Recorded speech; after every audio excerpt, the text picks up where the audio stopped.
Hello, good morning, students. Let's again continue with the chapter number 2 of Unit 2 Partnership. ગઈકાલે આપણે basic બે topic જોયા હતા પાર્ટનરશિપની અંદર અને બંને ટોપિક હતા introduction and definition of partnership અને આપણે સેકન્ડ ટોપિક જોયો હતો that is the characteristics of partnership. Characteristics એટલે કે આપણે જેને લાક્ષણિકતાઓ તરીકે ઓળખતા હતા. આજે આપણે બીજા ટોપિક્સ જોઈએ છીએ that is the advantages of a partnership એટલે કે ભાગીદારી પેઢીના લાભો કયા છે એની આપણે વાત કરીશું. ક્લિયર? એડવાન્ટેજીસ એટલે લાભ. ફર્સ્ટ છે ઇઝી ફોર્મેશન. ઇઝી એટલે સરળ અને ફોર્મેશન એટલે સ્થાપના. If you wish to start a partnership, then the formation process is quite easy one, simple one, and again less time consuming and less expensive one. Easily you can start with the partnership firm. Usually you can form a partnership firm. Just one thing you need to do, that means if you wish to obtain the registration of a partnership firm, then in that particular case you require to prepare a partnership deed and required to sign by all partner. All partner required to sign a partnership deed and you required to obtain the registrations from registrar of a firm.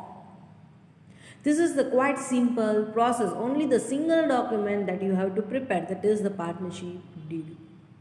Easy એટલે સરળ. Formation એટલે સ્થાપના. સ્થાપના ખૂબ જ સરળ છે ભાગીદારી પેઢીની. શું તો કે ભાગીદારી પેઢીની તમારે જો સ્થાપના કરવી છે તે બહુ સિમ્પલ છે, બહુ સરળ છે. Less time consuming. લેસ એટલે ઓછું, ટાઈમ કન્ઝ્યુમિંગ એટલે સમયનો બહુ બગાડ નથી. Less expensive. લેસ એટલે ઓછું, એક્સપેન્સિવ એટલે ખર્ચાળ નથી. લેસ એક્સપેન્સિવ એટલે ખર્ચાળ નથી. ભાગીદારી પેઢીનું તમારે નોંધણી, રજિસ્ટ્રેશન એટલે નોંધણી અને ફોર્મેશન એટલે સ્થાપના. ભાગીદારી પેઢીની સ્થાપના કરવી છે તો ફક્ત એની નોંધણી કરાવવાની રહેશે રજિસ્ટ્રાર પાસે. તો કે એના માટે તમારે એક જ ડોક્યુમેન્ટ એટલે કે પત્રક બનાવવાનું રહેશે, that is the partnership did, ભાગીદારી પેઢીનું કરારનામું, જેમાં બધા ભાગીદારોની સિગ્નેચર, હસ્તાક્ષરની જરૂર પડશે. ક્લિયર? સો ભાગીદારી પેઢીના કરારનામું એક બનાવી લો, બધા ભાગીદારીના ઉપર સાઇન કરી લો, રજિસ્ટ્રાર પાસે નોંધણી કરાવી લો, ભાગીદારી પેઢીની સ્થાપના થઈ ગઈ. સો ભાગીદારી પેઢીની સ્થાપના ઘણી સરળ છે, ઓછો સમય બગાડનાર છે અને ઘણી ઓછી ખર્ચાળ છે. ક્લિયર? અને again in India registration of the partnership is not compulsory. ભારતની અંદર પાછું ફરી એ પણ વસ્તુ છે કે ભારતની અંદર ભાગીદારીના કાયદા હેઠળ ભાગીદારી પેઢીની નોંધણી કરાવવી ફરજિયાત નથી, બટ ઇટ્સ અ વોલેન્ટિયર, મરજિયાત છે. Clear?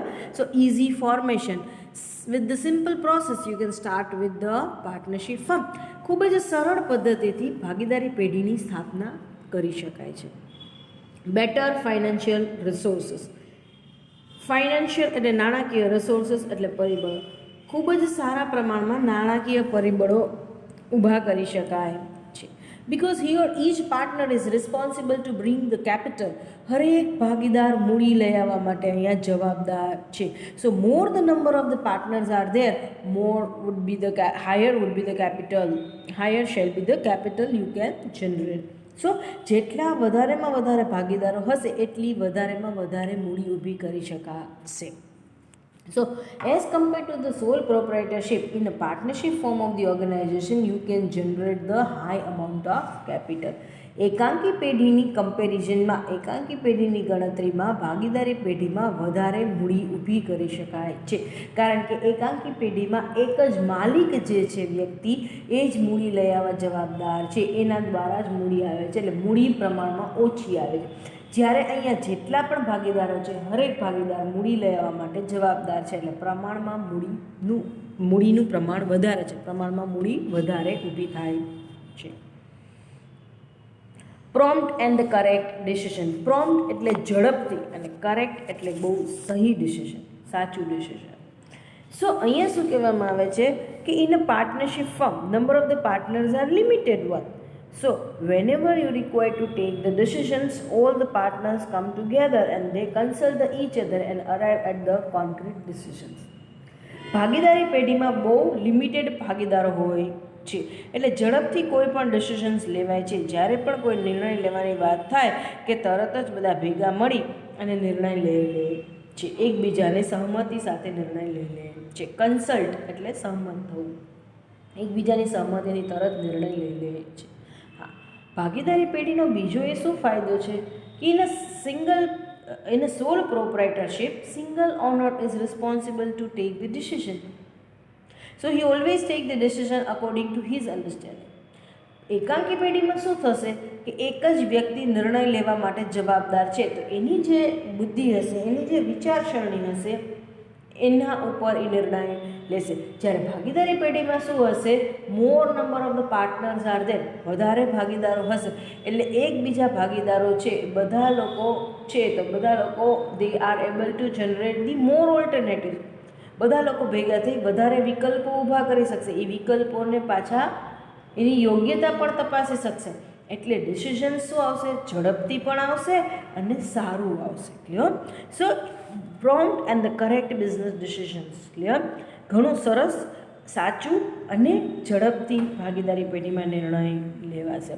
Use of diverse skills and talent. Diverse એટલે વિવિધતા, વિવિધ પ્રકારની. ક્લિયર? અહીંયા ભાગીદારી પેઢીની અંદર વિવિધ પ્રકારની સ્કિલ છે, આવડત છે, એનો લાભ મળશે. વિવિધ પ્રકારની આવડતોનો લાભ મળશે. હવે single person has it's on capacity. એક વ્યક્તિની પોતાની ખુદની કેપેસિટી છે. મને અકાઉન્ટ એટલું સરસ આવડતું હોય, મને માર્કેટિંગ એટલું સરસ આવડતું હોય, મને પ્રોડક્શનમાં એટલી ખબર પડતી હોય, મને મશીન્સમાં એટલી ખબર પડતી હોય, મને પરચેસિંગમાં એટલી ખબર પડતી હોય, એવું શક્ય થાય નહીં, રેરેસ્ટ કેસમાં. Otherwise individual has his own capacity. હરેક વ્યક્તિની પોતાની એક કેપેસિટી છે, મર્યાદા છે. મને એક વસ્તુ સારી આવડતી હશે, અકાઉન્ટ બહુ સારું આવડે છે, તો કદાચ આઈ એમ વીક એટ ધ માર્કેટિંગ, તો મને માર્કેટિંગ એટલું સારું આવડતું નથી, આઈ એમ નોટ ગુડ સ્પીકર. પણ ભાગીદારી પેઢીની અંદર શું થઈ જાય છે કે ભાઈ all the partners required to manage the business collectively. બધા ભાગીદારો સાથે મળીને ધંધો ચલાવે છે. So on the basis of their skills in their talent they manage the business function. એની આવડતને આધીન એ લોકો એનો સંચાલકીય પ્રવૃત્તિ કરે છે. Suppose if I am good at the marketing, તો હું કયો ડિપાર્ટમેન્ટ એમાં સંભાળી લઈશ, માર્કેટિંગ ડિપાર્ટમેન્ટ. કે માર્કેટિંગને લગતી તમામ પ્રવૃત્તિઓ છે એ હું મેનેજ કરીશ. સપોઝ સેકન્ડ પાર્ટનર છે, હી ઇઝ સીએ, એ સીએ છે, તો બધું જ અકાઉન્ટ રિલેટેડ અને ફિનાન્સ રિલેટેડ એ પાર્ટનર સંભાળી લેશે. ક્લિયર? સો અહીંયા શું છે, use of diverse skills and talent. વિવિધ પ્રકારની આવડત છે એનો લાભ તમને અહીંયા મળશે. ક્લિયર? અને બીજો એક મહત્ત્વનો બેનિફિટ અહીંયા શું મળશે કે બધા લોકો પોતાની આવડત મુજબ કામ કરશે. હવે એક વચ્ચે એક જ જણું કામ નહીં કરે, બધા વચ્ચે જેટલા ભાગીદારો છે બધા વચ્ચે કામ વેચાય છે. So there would be the division of the work. Work would be effective. કામની વહેંચણી થઈ જશે એટલે કામ વધારે સારી રીતના થશે. નેક્સ્ટ છે વીક મેનેજમેન્ટ.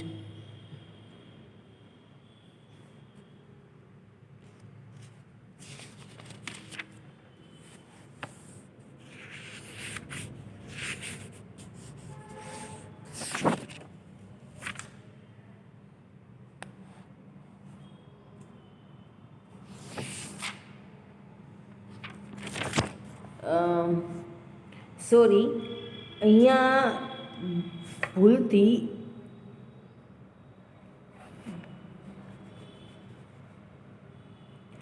એડવાન્ટેજીસની અંદર પોઈન્ટ નંબર 5થી ડિસએડવાન્ટેજીસના પોઈન્ટ લખાઈ ગયા છે. એટલે તમે હવે તમારી બુક ઓપન કરજો. હું કરેક્શન કરી નાખીશ, આવતીકાલે ફરી કરેક્ટ કરી સ્લાઇડમાં કરેક્શન્સ કરી નાખીશ. કરેક્શન્સ કરી અને ફરી આપણે આ સ્લાઇડ જોઈશું, પણ પોઈન્ટની ક્લેરિટી અત્યારે તમને આપી દઉં છું. આપણો 6th પોઈન્ટ એટલે કે 5th પોઈન્ટ રહેશે, business secret can be well maintained. અહીંયા બિઝનેસ સિક્રેટ, હવે તમે બુક ઓપન કરશો એટલે બુકમાં પેજ નંબર 48 ઉપર પોઈન્ટ નંબર 5 છે એ આપણે કરીએ છીએ. ક્લિયર? અત્યારે એની અંદર શું કહે છે, business secret can be well maintained. Business secret can be well maintained. ધંધાની અંદર ધંધાકીય વાતોનું ગુપ્તતા રાખી શકાશે. Because In a partnership firm, you are not generating the money from the general public. No need to issue the annual report and accounting statement. તમે અહીંયા ભાગીદારી પેઢીની અંદર જાહેર જનતા પાસેથી ભરણું મગાવતા નથી, એટલે તમારે વાર્ષિક અહેવાલ બહાર પાડવાનો નથી તો વાર્ષિક નાણાકીય પત્રકો બહાર પાડવાના. Clear? So you can maintain the business secret. Again all the partners are owner and they are managing the business and the profit and loss directly affect them, so no one will leak the information related to the business. બધા ભાગીદારો માલિક જ છે. કાલ સવારે ભાગીદારી પેઢીમાં જો નફો થશે તો પણ એનો, નુકસાન થશે તો પણ એનું. એટલે કોઈ પણ ભાગીદાર એવું ઈચ્છે નહીં કે ધંધાકીય બાબતો છે, ધંધાની ગુપ્તતા બહાર પડે, ધંધાની માહિતી બહાર કોઈ ત્રાહિત વ્યક્તિને જાય અને જેનો લાભ એ લે અને ધંધામાં નુકસાન થાય. So business secret can be well maintain. ધંધાની અંદર બહુ સારી એવી ગુપ્તતા રાખી શકાય છે. ફ્લેક્સિબિલિટી પોઈન્ટ નંબર 6 રહેશે, દેટ ઇઝ ધ ફ્લેક્સિબિલિટી. ફ્લેક્સિબિલિટીનો મતલબ શું છે? ઝડપથી બદલી શકાય એવું. Clear? So in the partnership firm flexibility is comparatively quite high as compared to the other form of the business organizations. બીજા અન્ય ધંધાના પ્રકાર છે એના કરતાં અહીંયા ફ્લેક્સિબિલિટી બહુ હાઈ છે. સો અહીંયા શું કહેવામાં આવે છે કે જેવી રીતના બાહ્ય પરિવર્તનમાં, ધંધાના બાહ્ય પર્યાવરણમાં જે પ્રકારના ચેન્જીસ આવે, તરત જ એ પ્રકારના ચેન્જીસ છે એ પેઢીની અંદર લઈ લેવામાં આવે છે. સો અહીંયા શું થાય છે કે ભાઈ in a partnership firm flexibility is quite high because here partners can easily bring the changes, they can cope up with the changes as per the changing business environment. No need to follow any other legal process except you require to obtain the prior permission from the rest of the partner.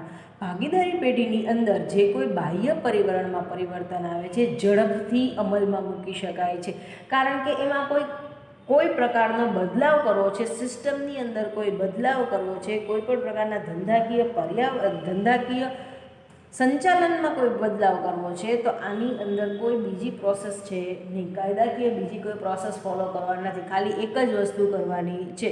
શું કરવાનું છે? તો કે ભાઈ બધા ભાગીદારો છે એની સહમતિ લઈ લો અને ચેન્જ ઝડપથી અમલમાં મૂકી દો. So high flexibility, partnership offer the high flexibility. Clear? Personal contact. Partnership form of the business organization is comparatively medium scale organizations. Clear? ભાગીદારી પેઢીનો ધંધો મોટા ભાગે મધ્યમ કદનો હોય છે. So limited customers are there, limited employees are there, એટલે કે મર્યાદિત ગ્રાહકો અને મર્યાદિત કામદારો ત્યાં હોય છે. So you owner or the partner can develop a personal relationship, healthy relationship with the customers and the employ. એટલા માટે બહુ મર્યાદિત સંખ્યામાં ગ્રાહકો છે, મર્યાદિત સંખ્યાની અંદર કામદારો છે, કારણ કે ધંધો સામાન્ય રીતના મધ્યમ કદનો હોય છે એટલા માટે. ક્લિયર? સો સરળતાથી કોઈ પણ પ્રકારના ગ્રાહકો સાથેના કોન્ટેક્ટ છે એ મેન્ટેન કરી શકાય છે અને એમ્પ્લોય સાથેના પણ હેલ્ધી રિલેશનશિપ મેન્ટેન કરી શકાય છે, પર્સનલ રિલેશનશિપ મેન્ટેન કરી શકાય છે. પોઈન્ટ નંબર 8 છે personal initiatives. Interest and initiative બુકમાંથી કરાવું છું છોકરાઓ, ધ્યાન રાખજો. આ 5 નંબરથી લઈ અને પોઈન્ટ નંબર 9 સુધીના જે કોઈ ટોપિક્સ છે એ તમારા ડિસએડવાન્ટેજીસના છે. ભૂલથી એડવાન્ટેજીસમાં લખાઈ ગયા છે, આવતીકાલે હું કરેક્ટ કરી લઈશ. Be careful about the same. Clear? એટલે હું તમારી બુકમાંથી અત્યારે ભણાવું છું, બુકમાં પોઈન્ટ્સ જોતા જજો. પર્સનલ ઇન્ટરેસ્ટ એન્ડ ઇનિશિયેટિવ્સ, વ્યક્તિગત રસ અહીંયા ભાગીદારી પેઢીમાં થશે. Because why so? તે કહે કે ભાઈ affords and the rewards have a direct relationship in the partnership firm. ભાગીદારી પેઢીની અંદર જેટલી મહેનત કરશો એટલો સામે તમને પ્રોફિટ મળશે. એટલે અહીંયા શું છે? It is basically a direct motivation to work hard. આ અહીંયા બધા ભાગીદારોને એક પ્રોત્સાહન મળશે કે આપણે બધા ભાગીદારો મળી અને જેટલું વધારે કામ કરશું એટલો ભાગીદારી પેઢીમાં પ્રોફિટ વધશે, તો એટલો વ્યક્તિગત પ્રોફિટ વધશે. સો your partners take the personal interest in managing the business activity, ધંધાકીય પ્રવૃત્તિના સંચાલન માટે વ્યક્તિગત રસ લે છે. Scope for the large scale production, એટલે કે જથ્થાબંધ ઉત્પાદનનો લાભ મળે છે અહીંયા. શું કામ એને? કારણ કે ભાગીદારી પેઢીની અંદર you can able to generate the capital high capital as compare to the sole proprietorship. એકાંકી પેઢીની કમ્પેરિઝનમાં ભાગીદારી પેઢીની અંદર મૂડી વધારે ઊભી કરી શકાય છે. સો વધારે મૂડી છે તો વધારે રો મટીરિયલ ખરીદી શકાશે. If you have a more money you can purchase the huge amount of raw material or raw material in a bulk. You can produce the goods in a bulk, so you can by the time in that particular case you are able to achieve the economy of scale. ભાગીદારી પેઢીમાં બધા ભાગીદારો મૂડી પૂરી પાડવા માટે જવાબદાર છે. સો મૂડીનું પ્રમાણ ભાગીદારી પેઢીમાં કેવું હશે? વધારે હશે એકાકી પેઢી કરતાં. એટલે અહીંયા શું થશે કે જથ્થાબંધ ઉત્પાદન કરી શકાશે, કારણ કે જથ્થાબંધ માલની ખરીદી શક્ય થશે, કારણ કે મૂડીનું પ્રમાણ ભાગીદારી પેઢીમાં વધારે છે એકાંકી પેઢી કરતાં. એટલે મોટા પ્રમાણમાં મૂડી ઊભી કરી શકાશે, મોટા પ્રમાણની અંદર ઉત્પાદન એટલે થઈ શકશે. એટલે જથ્થાબંધ ઉત્પાદનનો લાભ ભાગીદારી પેઢીમાં તમને મળશે, જે એકાંકી પેઢીમાં મળતો નથી. બેનિફિટ ઓફ અનલિમિટેડ લાયબિલિટી, અમર્યાદિત જવાબદારીનો લાભ. તો કે શું કહે છે? It basically put restrictions on the partners to take the wild decisions or risky decision. અમર્યાદિત જવાબદારી છે એટલે તમામ ભાગીદારો ડરશે કે કાલ સવારે if we take the wrong decision in that particular case we may lose our personal property. તમામ ભાગીદારોને ડર છે કે કોઈ પણ ધંધાકીય નિર્ણય લેવામાં આવશે, નિર્ણય બહુ જ વિચારીને લેવામાં આવશે, કોઈ બ્લાઇન્ડ રિસ્ક લેવામાં આવશે નહીં. કારણ કે એમને ખબર છે કાલ સવારે જો કોઈ પણ ડિસિઝન છે ખોટું પ્રૂવ થશે તો એમને વ્યક્તિગત નુકસાન ચૂકવવું પડશે. અમર્યાદિત જવાબદારી છે. So person is a personally responsible. So it basically prevent them from undertaking the harsh and the risky decision. એટલે આજે વસ્તુ છે અનલિમિટેડ લાયબિલિટી, એને કારણે એ લોકો રિસ્કી ડિસિઝન, હાર્શ ડિસિઝન્સ લેશે નહીં. ધંધો બહુ સાવચેતીથી એ લોકો ચલાવશે. So here by we have finish up with the 10 points of advantages. ફરી એકવાર રિપીટ કરું છું. ફર્સ્ટ 4 પોઈન્ટ છે એ એઝ ઇટ ઇઝ છે. 5th પોઈન્ટથી ભૂલથી ડિસએડવાન્ટેજીસ લખાઈ ગયા છે. આવતીકાલે સ્લાઇડ ચેન્જ કરી એમાં એડવાન્ટેજીસ હું તમને લખી દઈશ. Again we will refer the same one. આજે આપણે ફરી એકવાર રિપીટ કરીએ છીએ એડવાન્ટેજીસ ઓફ પાર્ટનરશિપનું. ઇઝી ફોર્મેશન, સરળ સ્થાપના, બેટર ફાઇનાન્શિયલ રિસોર્સિસ, વ્યવસ્થિત નાણાકીય વ્યવસ્થા, વધારે નાણાકીય વ્યવસ્થા શક્ય બને છે. Prompt and the correct business decision, સાચું ધંધાકીય નિર્ણય અને ઝડપથી ધંધાકીય નિર્ણય લઈ શકાય છે. Use of diverse skills and the talent, અહીંયા વિવિધ પ્રકારની આવડતનો ભાગીદારી પેઢીમાં લાભ લઈ શકાય છે. 5th પોઈન્ટ છે, બુકમાંથી વાંચું છું. Business secrets can be well maintain, એટલે કે ધંધાની તમામ ગુપ્તતા સારી રીતના રાખી શકાશે ભાગીદારી પેઢીની અંદર. ફ્લેક્સિબિલિટી, સરળતાથી ચેન્જ થઈ શકાશે, કોઈ પણ પ્રકારનો બદલાવ છે એ ઝડપથી ધંધામાં લઈ આવી શકાશે. ક્લિયર? પર્સનલ કોન્ટેક્ટ, વ્યક્તિગત કોન્ટેક્ટ થશે. ક્લિયર? કારણ કે ભાગીદારી પેઢીમાં કમ્પેરેટિવલી નાનો ધંધો હોય છે, મધ્યમ કદનો ધંધો હોય છે, એટલે ઓછા ગ્રાહકો અને ઓછા એમ્પ્લોઈઝ હોય છે. તો બધા ગ્રાહકો અને એમ્પ્લોઈઝને પર્સનલ ટચથી એક ટ્રીટમેન્ટ આપી શકાશે. પર્સનલ ઇન્ટરેસ્ટ એન્ડ ઇનિશિયેટિવ, વ્યક્તિગત લાભ શું છે અને એને લીધે એનું વ્યક્તિનું ઇનિશિયેટિવ્સ કેવું હશે એની વાત કરે છે. ક્લિયર? તો કે ભાગીદારી પેઢીમાં અફર્સ એન્ડ રિવાર્ડ્સ હવે ડાયરેક્ટ રિલેશનશિપ, જેટલું ભાગીદાર કામ કરશે એટલું ભાગીદારી પેઢીનો નફો વધશે. Clear?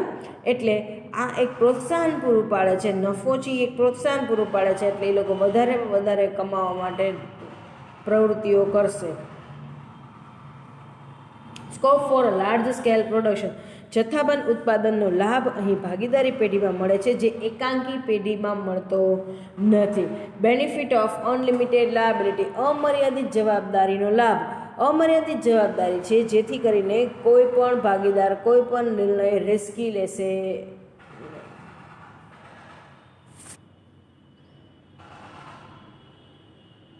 Let's start with the disadvantages of a partnership firm. ભાગીદારી પેઢી છે એના ગેરલાભો કયા કયા છે એની વાત કરવાની છે. સો અત્યારે આપણે શું જોયું કે ભાગીદારી પેઢી તમે ચલાવો છો તેમાં લાભ કયા છે, ક્લિયર. હવે આપણે જે ટોપિક જોઈએ છીએ એ ડિસએડવાન્ટેજીસ એટલે કે ગેરલાભો કયા કયા ભાગીદારી પેઢીના રહેશે એની આપણે ચર્ચા કરીએ છીએ. ઇનએડિક્વેટ કેપિટલ. ઇનએડિક્વેટનો મતલબ થશે અપૂરતી, અમર્યાદિત. કેપિટલ એટલે મૂડી. અપૂરતી મૂડી, ક્લિયર. અપૂરતી. ઇનએડિક્વેટનો મતલબ થાય છે અપૂરતી એટલે કે ઓછી, ક્લિયર. ઇનએડ્યુકેટ કેપિટલ, અપૂરતી મૂડી, clear. So as compare to the joint stock company, in a partnership you are able to generate a limited amount of capital because the only partners are responsible to bring the capital. ભાગીદારી પેઢીની અંદર જાહેર company છે એના કમ્પેરિઝનમાં ઓછી મૂડી ઊભી કરી શકાય છે. શું કામ? અને કારણ કે ભાગીદારી પેઢીની અંદર જે કોઈ મૂડી ઊભી કરવાની છે એમના માટે ફક્ત ને ફક્ત ભાગીદારો જવાબદાર છે. સો તમામ જેટલા જે ભાગીદારો છે એ જ મૂડી લઈ આવવા માટે જવાબદાર છે. જ્યારે જોઈન્ટ સ્ટોક કંપનીની અંદર જ્યારે પણ મૂડીની જરૂર પડે છે એ લોકો શું કરશે? શેર બહાર પાડી મૂડી ઊભી કરે છે. સો in comparison of a joint stock company, joint stock કંપનીની કમ્પેરિઝનમાં ભાગીદારી પેઢીમાં ઓછી મૂડી ઊભી કરી શકાય છે. Because only the partners are responsible for capital contributions. So beyond a certain limit they are not able to generate the capital. એક મર્યાદાથી વધારે એ લોકો મૂડી ઊભી કરી શકતા નથી. જ્યારે જોઈન્ટ સ્ટોક કંપનીની અંદર કોઈ મર્યાદા જ નથી. જ્યારે પણ મૂડીની જરૂર પડે તમે શેર બહાર પાડો છો અને મૂડી ઊભી કરો છો. એટલે ભાગીદારી પેઢીની અંદર જોઈન્ટ સ્ટોક કંપનીની કમ્પેરિઝનમાં ઓછી મૂડી, લિમિટેડ મૂડી ઊભી કરી શકાય છે. અનસર્ટેન એક્ઝિસ્ટન્સ. અનસર્ટેન એટલે અચોક્કસ, અનિશ્ચિત. એક્ઝિસ્ટન્સ એટલે અસ્તિત્વ, અનિશ્ચિત અસ્તિત્વ. Partnership is not the stable form of the business organisation. ભાગીદારી પેઢી એ સ્થિરતાવાળો ધંધાનો પ્રકાર નથી. Because the existence of the partners depends on the existence of the partnership depends on the partner. ભાગીદારી પેઢીનું અસ્તિત્વ ભાગીદારો ઉપર નિભે છે, ભાગીદારો ઉપર આધારિત છે, clear. So in the case of the death of the partner, in the case of insolvency of the partner, in case of the any dispute among or between the partners, if they decide to leave a partnership firm, then they have to dissolve the partnership firm. અહીંયા શું કહે છે કે ભાગીદારી પેઢીનું અસ્તિત્વ ભાગીદારો ઉપર આધારિત છે. કાલ સવારે કોઈ પણ ભાગીદાર નાદાર જાહેર થશે, કોઈ પણ ભાગીદાર છે એમના વચ્ચે કોઈ પણ ઝઘડાઓ થશે તો ભાગીદારી પેઢીનું ભાગીદાર નીકળી જશે તો ભાગીદારી પેઢીનું અસ્તિત્વ રહેશે નહીં. ભાગીદારી પેઢીનું વિસર્જન કરવું પડશે. સો અનસર્ટેન એક્ઝિસ્ટન્સ, અહીંયા ભાગીદારી પેઢીની સ્થાપના થયા પછી એનું અસ્તિત્વ કેટલું રહેશે એ ખબર નથી. ભાગીદારી પેઢીનું અસ્તિત્વ અનિશ્ચિત છે કારણ કે એ ભાગીદારો ઉપર છે. કોઈ પણ ભાગીદાર નાદાર જાહેર થશે, કોઈ પણ ભાગીદાર રિટાયર થશે કે પછી કોઈ પણ ભાગીદારો વચ્ચે ઝઘડાઓ થશે અને હવે એવું નક્કી કરે છે કે ભાગીદાર તરીકે ભાગીદારી પેઢીમાં નથી રહેવું તો ભાગીદારી પેઢી જ બંધ કરવી પડશે.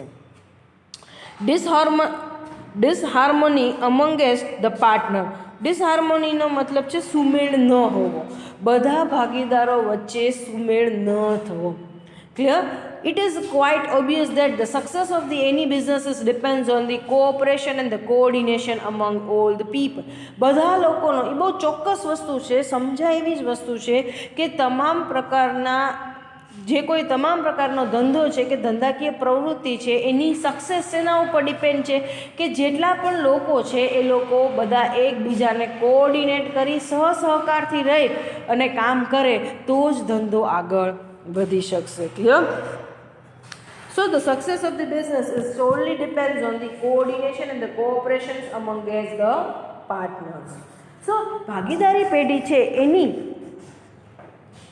સફળતા શેના ઉપર છે? ક્યારે ભાગીદારી પેઢી સફળ જાય, ક્યારે ભાગીદારી પેઢીનો ધંધો સફળ થશે, સક્સેસ થશે, વિકાસ થશે એનો, કે જ્યારે બધા ભાગીદારો એકબીજાને સાથ સહકાર આપીને કામ કરતા હોય ત્યારે. But this coordination and the cooperation is least found amongst the partner. પણ ભાગીદારો વચ્ચે કોઈક ને કોઈક વસ્તુને લીધે, કોઈક ને કોઈક મેટરને લીધે ડિસ્પ્યુટ્સ અને આર્ગ્યુમેન્ટ્સ થતી હોય.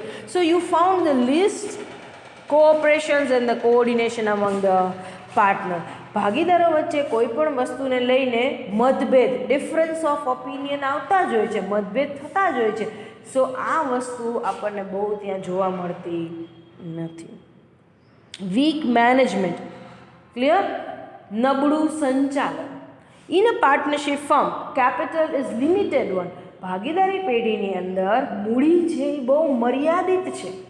મર્યાદિત મૂડી સાથે ધંધો ચલાવવામાં આવે છે. ભાગીદારી પેઢીની અંદર મર્યાદિત મૂડી સાથે ધંધો ચલાવવામાં આવે છે. એટલે they cannot hire the expert and they cannot take the service of professional. એટલે કે નિષ્ણાંત લોકોને કંપનીમાં ભાગીદારી પેઢીનું સંચાલન માટે રાખી શકાતા નથી. પ્રોફેશનલ લોકોની સર્વિસીસ લઈ શકાતી નથી, કારણ કે મૂડી મર્યાદિત છે. એ લોકોને કેટલી ફી પે કરવી પડે છે, સેલરી પે કરવી પડે છે, એ શક્ય નથી. એટલે ભાગીદારો પોતાની બુદ્ધિ મુજબ જ સંચાલન કરે છે. સો સંચાલન કેવું છે? કમ્પેરેટિવલી વીક, નબળું સંચાલન છે ભાગીદારી પેઢીનું. Clear? Non transferability of partnership interest.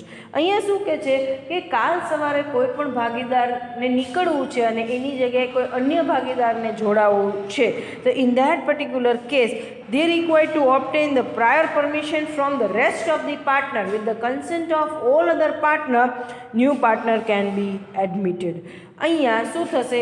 કાલ સવારે કોઈ ભાગીદારને નીકળવું છે, એમની જગ્યાએ નવા કોઈ ભાગીદારને જોડવું છે અને કે કોઈ નવા ભાગીદારને જોડાવવું છે, તો અહીંયા બધા જ ભાગીદારોની સહમતિ હશે. બધા ભાગીદારો એ વસ્તુ પર અગ્રી થશે, સહમત થશે, તો જ એ વસ્તુ શક્ય છે. અધરવાઇઝ એ વસ્તુ શક્ય નથી. અનલિમિટેડ લાયબિલિટી, અમર્યાદિત જવાબદારી. Liability of the partners are unlimited. So for the repayments of the dues, even their personal assets and the personal resources are responsible. અમર્યાદિત જવાબદારી. ભાગીદારી પેઢીની અંદર કોઈ પણ નુકસાન થશે તો તમામ ભાગીદારોની જવાબદારી અમર્યાદિત હશે. એટલે કે ધંધાનું દેવું ચૂકવવા માટે, ભાગીદારી પેઢીનું દેવું ચૂકવવા માટે લોકો વ્યક્તિગત રીતના જવાબદાર થશે. એમની વ્યક્તિગત મિલકત છે એ વેચીને પણ એમને ભાગીદારી પેઢીનું દેવું ચૂકવવાનું થશે. Lack of public confidence. So ભાગીદારી પેઢીની અંદર ભાગીદારો વચ્ચે ડિફરન્સીસ આવવા, ઇન્ટરનલ્સ અફેર્સ છે એની અંદર ડિફિકલ્ટીઝ આવી, ડિસહાર્મોની, સુસમેળ ન હોવો, આવી બધી વસ્તુઓ ભાગીદારી પેઢીમાં બહુ જોવા મળતી હોય છે. મેજોરિટી કેસ એવા હોય છે કે ભાગીદારી પેઢી બંધ થવાનું કારણ, વિસર્જન થવાનું કારણ જે હોય છે dispute among or between the partners. Major reasons for the dissolution of the partnership is dispute between or among the partners. Clear?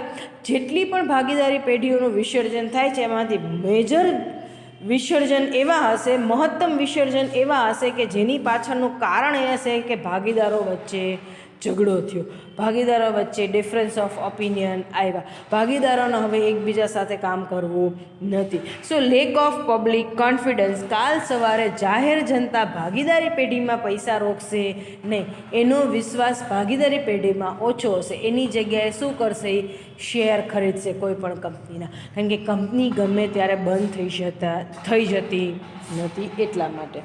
Liability even after the retirement. In a partnership firm, even after the retirement, if the dues are pending, then the person is personally responsible.